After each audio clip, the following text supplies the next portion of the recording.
विधान परिषद निवडणुकीच्या थोड्याच वेळात निकाल जळगाव, नाशिक, छत्रपती संभाजीनगर, अमरावतीसह 11 जागांची मतमोजणी। 6 जागांवर मतदानाआधीच महायुतीचे उमेदवार बिनविरोध विजयी।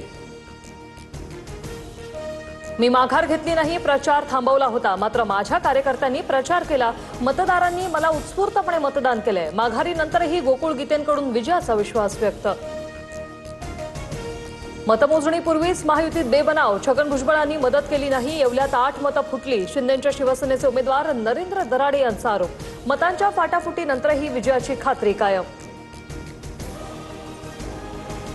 अमरावतीत विधान परिषदेच्या मतमोजणीला सुरुवात। भाजपचे प्रवीण पोटे आघाडीवर। विजयाआधीच कार्यकर्त्यांकडून अभिनंदनाचे बॅनर, काँग्रेसचा व्हीप डावलून नगरसेवकांनी मतदान केलं होतं। कृष्णा आष्टीकरांकडून सुषमा अंधारेंचा विकृत असा उल्लेख। अंधारे ठाकरे शिवसेनेची ढेकूण, पक्षाचं रक्त पित आहेत, आष्टीकरांची टीका। तर आष्टीकर बुद्धीच्या आकारा एवढं बोलले, सरंजामी माज दाखवण्याचा प्रयत्न, सुषमा अंधारेंचं प्रत्युत्तर। आमदार मिलिंद नार्वेकर आणि भास्कर जाधवांमधील अंतर्गत वाद चव्हाट्यावर। भास्कर जाधव हताश, त्यांच्या मानसिक अस्वस्थतेचा शिवसैनिकांना फटका। जाधवांना विरोधी पक्षनेते करा, मिलिंद नार्वेकरांकडून ट्विट करत फडणवीसांना विनंती। खासदारांच्या बंडखोरीनंतर उद्धव ठाकरेंची आज आमदारांसोबत बैठक। विधानसभा आणि विधान परिषदेच्या सर्व आमदारांसोबत चर्चा करणार। डॅमेज कंट्रोलसाठी ठाकरेंचे प्रयत्न। खासदार ओमराजे निंबाळकर शिंदेंच्या शिवसेनेत प्रवेश करणार। एकनाथ शिंदेंच्या नेतृत्वात काम करणार। कार्यकर्त्यांच्या मेळाव्यानंतर धाराशिवमधून घोषणा।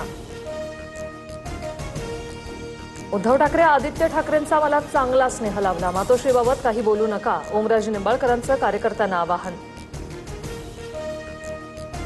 आम्ही कोणतंही ऑपरेशन अर्धवट करत नाही। ऑपरेशन टायगरवर उपमुख्यमंत्री शिंदेंचं विधान।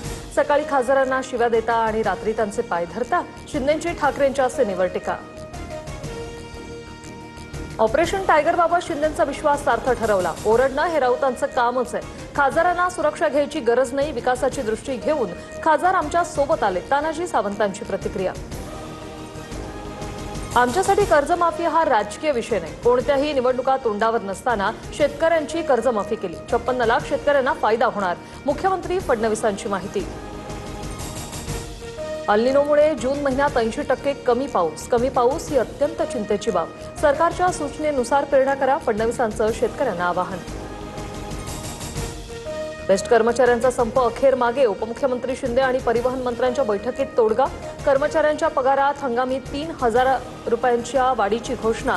3 दिवसांपासून सुरू होता संप। सिंधू